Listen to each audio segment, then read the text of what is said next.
All right, we are almost there, just about 9 hours away from that cold front arrival late tonight into the overnight, and one more afternoon of the 80s to get through. A beautiful start from our View Orleans camera as you look on to the French Quarter. Right now, it feels like temperatures are ranging from those low 70s on the North Shore, where humidity is lower because of that stalled boundary right across the viewing area, to the upper 80s or low 90s on the South Shore, where it's a lot more humid. So you stepped out this morning to mugginess, but we are waiting on that reinforcing trough to dig a little further south and bring our reinforcing cold front later on tonight. That's going to drop temperatures as well as dew points significantly. We'll see the dew point drop just under 40 degrees, and then temperatures drop about 15, struggling to get into the 70s tomorrow, which is a much welcome change. On the backside, we're going to have a big increase in winds out of the north, and temperatures will stay comfortable and below average all the way into your weekend. And the start of next week,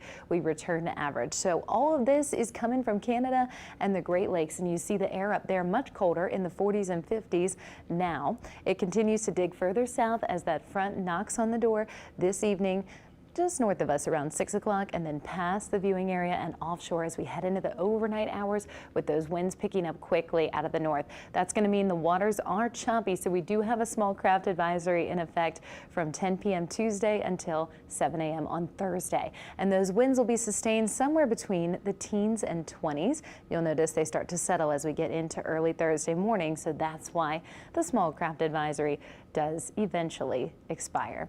Your overnight temperatures on Thursday morning will be in the 40s north of the lake. We'll see 50s across South Shore locations and maybe a rogue 60-degree mark down towards the coastline. Heading into Friday, a brief jump in temperatures up towards the 40s and 50s, and then we'll start to see more widespread 50s and 60s over the weekend, both Saturday and Sunday.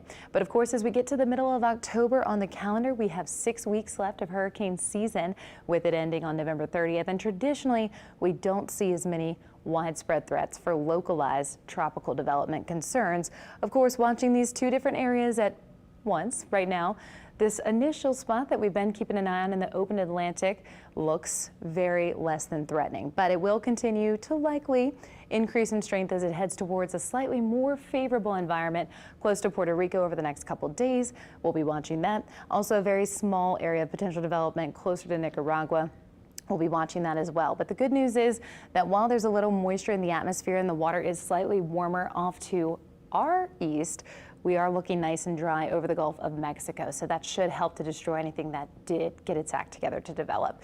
As we continue into the next 7 days, look at this sunshine. There is not a single rain chance in the forecast. We're not seeing rain alongside either of these cool fronts, so temperatures will continue to drop off into the low 70s, and we'll see those mid 70s by Friday, sunny and 75, and then the upper 70s into the weekend and low 80s on Monday.